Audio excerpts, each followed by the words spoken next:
Bonjour et bienvenue à tous pour cette nouvelle vidéo de phonétique. Donc aujourd'hui, toujours encore une fois, regardez bien ma bouche lorsque je parle pour la prononciation des sons.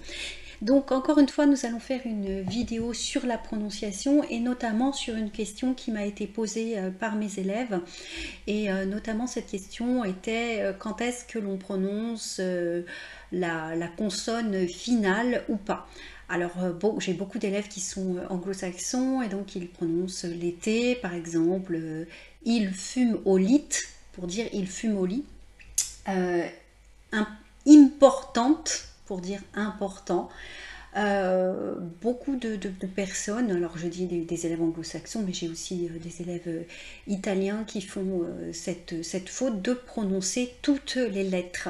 Alors, il y a bien sûr toujours des exceptions dans la langue française, mais aujourd'hui dans cette courte vidéo, on va déjà donner une règle fort simple, à savoir que lorsqu'un mot se termine par une consonne, on ne prononce pas le son final. Donc, important, important se termine par la lettre T, c'est donc une consonne, et par conséquent, on ne dit pas importante. On dira importante lorsqu'on mettra l'adjectif important au féminin, la marque du féminin étant le rajout d'une lettre E, donc un homme important, une femme importante. Là, du fait que je rajoute le E pour marquer le féminin, j'ai donc besoin d'entendre la dernière consonne. Donc là, je vais dire importante parce que je parle d'une femme, parce que je parle de quelque chose qui est donc au féminin. Donc là, c'est très important de dire, de montrer cette marque. Alors, par exemple, lorsqu'on voit certains adjectifs comme froid, par exemple, un plat froid, donc plat, je ne dis pas un plate froide, je dis un plat parce que le mot plat se termine par T, qui est donc une consonne, et froid, donc froid se termine par D, qui est donc aussi une consonne. Mais dans le cas de l'adjectif froid, cela me donne une indication également sur le féminin. Je rajoute un E et ça fait par exemple une douche froide. Une douche froide. Donc souvent au masculin, on ne prononce pas la dernière lettre lorsqu'il s'agit d'une consonne et parce qu'on va rajouter un E ensuite au féminin et que ça va nous permettre par conséquent de dissocier le masculin du féminin. Un plat froid, une douche froide.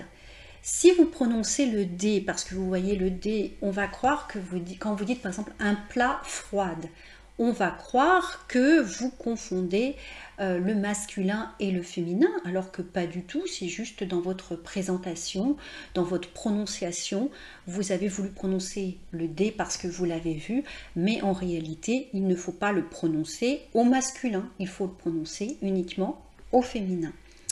Alors, il y a bien sûr, comme souvent, des exceptions en français. Donc, par exemple, on va prendre un exemple, quelqu'un de gentil. Gentil se termine par IL.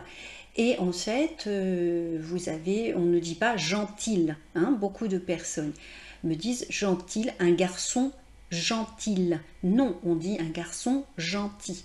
Par exemple, un fusil. Hein, donc on reverra tous ces mots dans la liste avec les exercices par la suite. Donc, mais au féminin. Au féminin, je rajoute un E et je double la consonne dans le cas de gentille. Donc gentille, une fille gentille, un garçon gentil, une fille gentille. Donc là, il faut bien que je vois la différence entre masculin et féminin. Donc je rajoute le E et donc là je vais prononcer la syllabe finale et donc je vais bien entendre gentille. Mais sinon c'est gentil. Un fusil, par exemple, le verbe c'est fusiller. Vous voyez, mais fusil, je n'entends pas le L à la fin. Néanmoins, par exemple, lorsque l'on parle de coudre, vous savez, on utilise un fil. Alors là, il y a un L, et on entend le L. Alors vous allez me dire, bah, vous m'avez dit qu'on ne dit pas le L. Donc moi j'ai souvent des élèves qui disent un fil pour parler d'un fil. Ils sont en train de coudre. Donc en français, on retient qu'il y a souvent des exceptions. Donc on retient déjà le principal, c'est que lorsqu'un mot, en règle générale, se termine par une consonne, on ne prononce pas cette consonne. Et lorsque c'est un adjectif, en plus, cela nous donne des indications sur la version féminine. Donc si je vois un adjectif comme froid, je sais que si je rajoute un E, j'ai la forme féminine de l'adjectif, que c'est froide. Et je dois prononcer froide, donc je prononce le E, parce que ça permet de voir que je suis au féminin. Ensuite, il y a des mots. Alors, il existe une méthode qu'on appelle la méthode careful. Careful veut dire attention. Donc, attention, pour ces mots-là, on va prononcer la dernière consonne, alors que normalement, on ne le prononce pas. Je vais vous donner par exemple un exemple, donc careful, donc c'est-à-dire la dernière lettre. Par exemple, le C de avec ou le C de donc. Vous allez me dire, eh bien, le C, c'est une consonne, et pourtant vous le prononcez. Oui, mais ça fait partie des exceptions. Donc, je me fais un petit tableau qui s'appelle Careful. Je vous le dis tout de suite, tout ce qui va être voyelle, donc le A, le E et le U de Careful, en fait, je ne vais pas du tout les utiliser. Je vais utiliser juste la colonne donc du C, du R, du F et du L. Et à chaque fois que vous rencontrez un mot qui est une exception, je vous invite à compléter votre petit tableau. On va le voir après, je vais vous faire un petit tableau Careful par la suite. Et vous le complétez. Ces mots-là, on prononce donc la consonne finale, mais c'est extrêmement rare. Donc en fait, la majorité des mots, vous ne prononcez pas la consonne finale, et beaucoup de personnes me disent oui mais il y a un S par exemple, quand il y a par exemple important avec un S, il me dit j'ai dit importante parce qu'il y avait un S. En français on ne prononce pas la marque du pluriel, donc on dira par exemple des hommes importants, même s'il y a un S, et puis de toute façon S ça reste une consonne, donc on ne prononce pas la consonne. Ensuite, par exemple, pour cette histoire de pluriel qu'on ne prononce pas, j'ai aussi beaucoup d'élèves qui disent il mangeant, parce qu'ils disent il mange, et le ENT, ils le prononcent en an, parce qu'ils déchiffrent le son en. On a dit que le pluriel, donc on ne dit pas les S, donc on ne dit pas les S pluriel à la fin. On ne dit pas les X, on dit des journaux, pas des journaux. Et donc, pour les verbes au présent, il parle. En fait, c'est pour qu'à l'écrit, j'ai une trace comme quoi c'est le pluriel. Et retenez que c'est plutôt pour les adverbes qu'on va dire le son en. Par exemple, lentement, gentiment, calmement. Mais pour les verbes au présent de l'indicatif troisième personne du pluriel, on va dire il mange, il danse, il parle, ils lisent un livre, voilà, tout simplement. Alors, on a vu deux choses aujourd'hui, on va ensuite faire comme d'habitude. Vous allez avoir un document que je vais lire et, avec des exercices avec corrigés. Et je vais vous donner également le petit document Careful, donc qui est une petite grille que je vous invite à reproduire sur votre carnet de notes. Et à chaque fois que vous entendrez un mot français où la consonne est prononcée, vous le notez. Et vous, par exemple, donc tous les mots qui commencent où la consonne C est prononcée à la fin, excusez-moi. Donc tous les mots où la consonne C est prononcée à la fin, vous le mettrez dans la colonne, par exemple avec, donc.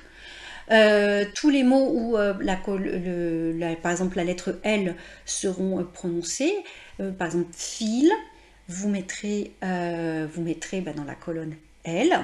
Et puis dans la colonne F, par exemple, tous les mots où il y a le F qui est prononcé dans des adjectifs, par exemple nocif, craintif, infinitif.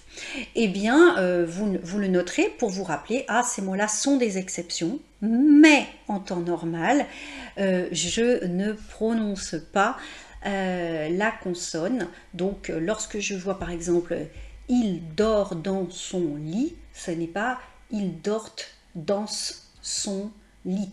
Hein, voilà, donc ça paraît évident pour ceux qui parlent français, ils vont dire, elle dit vraiment des évidences pour ceux qui sont à un certain niveau.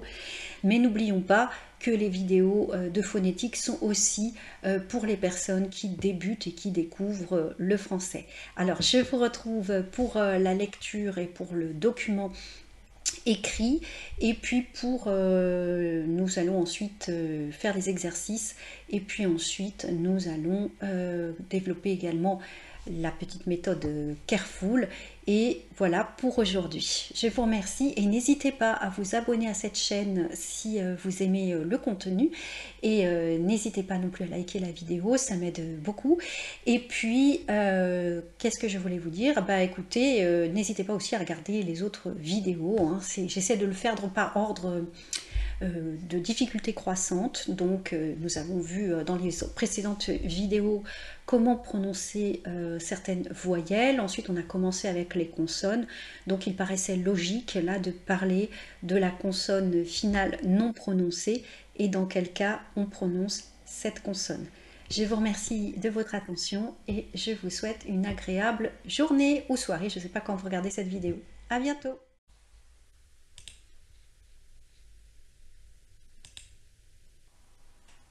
Trouvez le bon mot. Dans quel mot prononce-t-on la consonne finale C?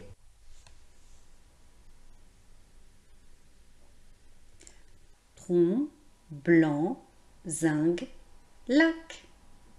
Je note le mot lac dans mon tableau Careful. Lac. Dans quel mot prononce-t-on le C?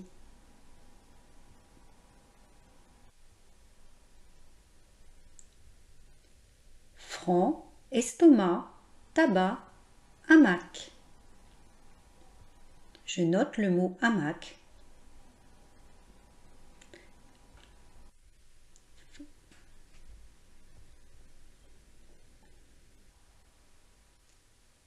Fric, jonc, flanc, croc. Je note le mot fric.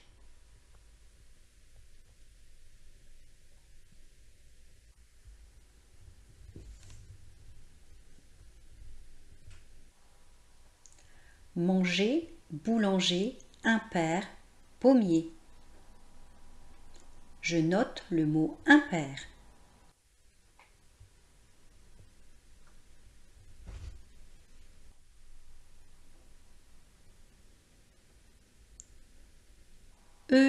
Clé, serre, chef. Je note le mot chef.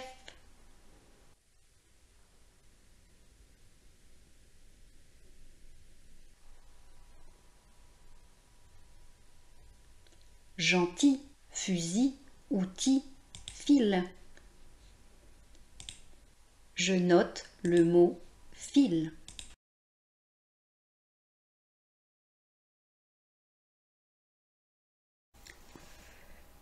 Nous terminons cette vidéo avec la leçon écrite comme d'habitude. Prononciation de la consonne finale en français. En français, on ne prononce pas toutes les lettres. Bien sûr, il y a des exceptions. C'est pourquoi nous vous proposons de les noter dans un tableau, voir la partie méthode tableau Careful en page 2. Souvent, on ne prononce pas la dernière lettre d'un mot qui finit par une consonne. On prononcera cette consonne finale quand elle sera suivie de la lettre E, qui est la marque du féminin. La consonne finale non prononcée est très utile pour deviner, pour la majorité des mots, la version au féminin. Parfois, au féminin, il faudra doubler la consonne. Exemple, gentil devient gentille. Exemple de consonne finale muette. Important. On ne prononce pas le T final, c'est au masculin. Importante. On prononce le son T car il y a la lettre E qui est la marque du féminin. Donc il est important de prononcer la consonne finale pour que les interlocuteurs comprennent qu'il s'agit d'un adjectif au féminin et non au masculin. Voici quelques exemples où on ne prononce pas la consonne finale. Dans la phrase « Il fume dans son lit », on ne dit pas le son « t » de lit, car le mot « lit » L-I-T se termine par une consonne, donc on ne la prononce pas. Nous allons à présent voir une autre phrase. Les motifs sont jolis. On ne prononce pas le son S à la fin de motif et joli, car la lettre S est la marque du pluriel, donc on ne la prononce pas. Ce n'est pas en anglais. The cats, où il y a les chats. Ici, le S est muet, la marque du pluriel, on ne le prononce pas. Le mot motif, par contre, est un mot à retenir. Nous allons arriver à cette méthode careful, parce que dans le mot motif, vous voyez qu'on prononce le F, le son F, la consonne finale F. Même si c'est une consonne, dans ce cadre, on va prononcer motif. Il y a bien sûr d'autres mots dans ce cas. Je fais une parenthèse sur la terminaison ENT des verbes du premier groupe au présent de l'indicatif. On ne prononce pas la terminaison finale des verbes dans ce cas. On va dire il danse, il chante, il parle. On ne dit pas il dansant, il chantant, il parlant. Dans le cas d'un adverbe, bien sûr, on dit le son ENT en lentement, gentiment, doucement. Mais ici, lorsqu'il s'agit d'un verbe au présent de l'indicatif, troisième personne du pluriel, il danse, il chante, il parle. Nous terminons maintenant avec notre méthode tableau careful. Voici une méthode pour collecter les mots où on prononce la consonne finale et dont on veut se rappeler. Sur le moment, on se rappelle toujours, mais parfois, il est bien de se constituer un document personnel. Nous n'aurons pas besoin des voyelles du mot careful. En fait, c'est un mot qui a été choisi un petit peu comme en français lorsque l'on dit « mais où est donc ornicard » qui est une façon de se rappeler des conjonctions de coordination. Careful signifie « attention » en anglais et donc pour ce mot, on va juste s'occuper des consonnes. La consonne C, la consonne R, la consonne F et la consonne L. Les voyelles A, E, U ne sont pas concernées. Regardez ce tableau, c'est un modèle. Vous pouvez le reproduire sur un fichier informatique ou sur une simple feuille de papier et complétez-le au fur et à mesure de votre apprentissage du français. À chaque fois que vous remarquez qu'on va prononcer la lettre C, la lettre R, la lettre F ou la lettre L en fin de mot, vous le notez. Par exemple, avec, donc, hamac, nous voyons que le C est prononcé. Donc, dans ces mots, la consonne finale est prononcée. Pour le R, faire, fier, on voit qu'on prononce le son R, donc la consonne finale R en fin de mot. Pour le F, nocif, craintif, on voit que l'on prononce la consonne F en fin de mot. Et pour la lettre L, par exemple dans un mot comme fil, nous voyons que nous prononçons la lettre L en fin de mot. Donc, à chaque fois que vous voyez qu'on va prononcer cette consonne finale, complétez votre tableau. La liste que je vous présente ici est bien sûr non exhaustive, c'est pour vous donner un petit truc pour votre apprentissage du français. Je vous remercie et je vous dis à très bientôt.